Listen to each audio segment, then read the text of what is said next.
Je pense que vous le savez déjà, mais le football, c'est plus qu'un métier. Le football est devenu l'art moderne de la jeunesse. En réalité, le football, c'est la vie, car il rassemble des familles, des pays.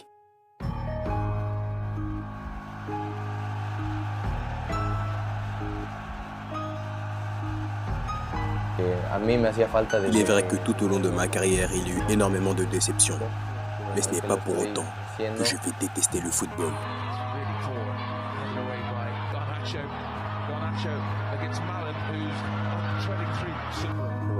Ce n'est pas pour être prétentieux, mais je savais que footballistiquement, j'étais plus avancé sur les jeunes de mon âge.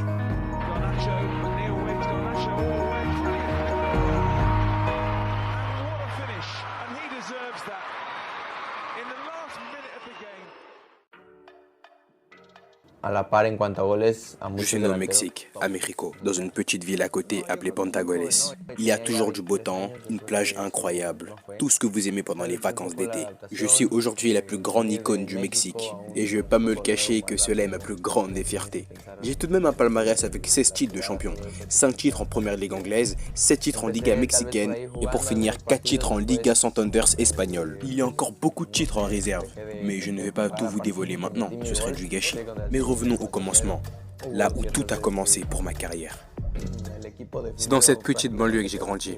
C'est dans cet endroit que j'ai tapé mes premiers ballons de football. Et grâce à mes parents, j'ai pas cédé à la tentation de l'alcool ou bien même vendre de la drogue. Je me rappelle en 2012, quand il avait seulement 8 ans, il regardait les matchs de Lionel Messi à la télé tous les jours, sans arrêt. La petite télé qui est au salon juste ici. Il est vrai que Lionel Messi était clairement mon idole. C'était mon numéro 10 préféré. Et à vrai dire, je ne céderai pas à ce débat, mais pour moi, c'est le meilleur 10 de tous les temps. Ça, et c'est mon humble avis, c'est clairement une certitude. J'habite à Guadalajara, dans une grande villa, une grande maison avec ma femme. Il y a 5 ans, ma vie a changé. Je suis la femme de l'homme le plus suivi du monde. Noé est un homme merveilleux. Il est tout ce qu'il y a de plus normal. Je rêvais d'avoir un prince charmant à mes côtés. Et aujourd'hui, je l'ai. Elle est très protectrice. C'est une maman protectrice et aimante. Dès le départ, avec moi, mes parents ont été très stricts au niveau des études. Mais ils comprenaient ma passion pour le football. Quand il sortait jouer avec ses amis, il me demandait à chaque fois de venir le regarder jouer. Et il est peut-être vrai que souvent je lui répondais non. Bien évidemment, aujourd'hui, je regrette. Un jour, après de nombreuses demandes de sa part, je décide d'aller voir un de ses matchs en bas du quartier. Et il ne le sait pas encore, mais ce jour-là, j'ai pleuré de joie pour mon fils. Car je savais que le football, à ce moment précis, était fait pour lui. Je lui demandais à chaque fois de venir me voir jouer. Et les jours où il venait me voir, j'étais à 100%. Je voulais montrer à mon père que le football était fait pour moi. Et puis après ce jour, les choses ont commencé à aller très vite.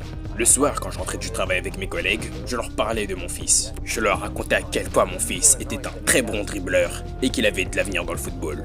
Gattuso me parlait beaucoup de son enfant et j'avais tellement hâte d'aller le voir jouer. À cette époque, en 2013, si je m'en souviens bien, je connaissais certains recruteurs au Mexique, surtout vers Mexico. Un proche à moi, il s'appelait Alfonso Zacuna. Et je me rappelle encore comme si c'était hier, quand je rentrais du travail avec Gattuso, je lui disais que si le football de son fils me plaisait, je lui présenterais le recruteur. Quand il m'a annoncé cela, j'ai tout de suite prévenu mon fils en lui disant de continuer à super bien jouer, car il aurait peut-être un recruteur qui viendrait le regarder. Il était dans la même école à l'époque. Et quand je jouais au football avec lui, c'était trop bien, parce qu'il faisait des passes à tout le monde. Il arrivait à anticiper chaque mouvement de chaque joueur. Moi et les autres, on avait tout de suite compris que le football était fait pour lui, alors qu'il n'avait seulement 10 ans. Et franchement, pour ma part, je voulais toujours être dans son équipe. Je vous assure que c'était la meilleure solution pour gagner le match. Au départ, c'était dans l'ironie, puis quand je suis parti aller le regarder jouer, j'ai compris tout de suite que ce petit avait de l'avenir. À la base, il n'y avait que des jeunes qui venaient regarder nos matchs. Et puis de jour en jour, commençait à avoir de plus en plus d'adultes. Et un week-end, pendant les vacances, je décide d'aller regarder un de ses matchs avec Alfonso. Et Alfonso était très content de moi, il m'a beaucoup remercié, car pour le coup, c'est moi qui ai fait le boulot de recruteur. Sur ce coup, j'admets que Ricardo m'a beaucoup aidé pour le recrutement de ce petit bonhomme. Il est vrai qu'au départ, j'étais très impressionné par son jeu. Mais il fallait qu'il me montre ce qu'il donne sur un vrai terrain de football, et pas dans un city stade. Et donc je commençais les entraînements dans l'équipe 4 du Mexico FC, en 7ème division mexicaine. Oui, il en aura du chemin à faire.